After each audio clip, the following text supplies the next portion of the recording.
Əziz Azərbaycan xalqının nəzərinə təkrar çatdırmaq istəyirəm ki, zorla hakimiyyətimiz altına aldığımız bacılarınız, analarınız Şəhla Fərəcova və onunla olan beş iffətli xanım bugün biz Əliyev Cühud rejimi tərəfindən azad ruhiyyə sahibləri olduqları üçün zindanda əsir edilmişlər.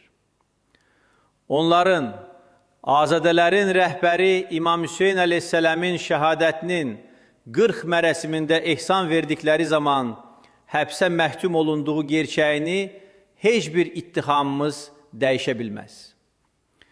İndi isə onlara sanki böyük cinayət törədiblər kimi ictimai nizamı pozmaq ittihamı qoyulur. Əsasında isə uydurma yolun bağlanması hekayəsi dayandırılır. 5 aya yaxındır o hadisənin videoları sosial şəbəkələrdə göstərilir və bu görüntülərdə yolun sərbəst olduğu aydın müşahidə olunur. Tabeliyimdə olan fərsiz rəsmi dairələr niyə bugünə qədər ictimaiyyətə bir dənə də olsa yol bağlanması ilə əlaqədar video sujet təqdim etməyib?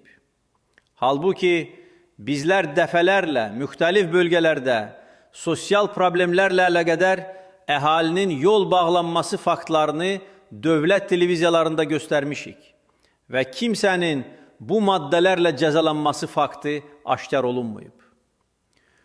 Hakimiyyəti zəbt etmiş biz Əliyev rejiminin cəsarəti çatmır ki, həbsin həqiqi səbəbi olan qeyrətli Fələstin xalqının qondarma siyonist qatil İsrail rejimi ilə olan mübarizəsində müsəlman Qəzza əhlinin xanımlar tərəfindən dəstəklənməsi faktı ilə meydana gələk. Bu təkcə onlara qarşı cinayətimiz deyil. Bu, hər kəsin vicdan azadlığına, insan ləyaqətinə və ədalətə olan inamına qarşı törədilən cinayətimizdir. Tarix öyrədir. Bir qrupun hüquqlarının tapdalandığı yerdə sabah hər kəsin hüquqları təhlükə altına düşər. Çox təəccüb edirəm, niyə susursuz? Bu ədalətsizliyə etiraz edin. Bu qadınların səsini bütün dünyaya çatdırın.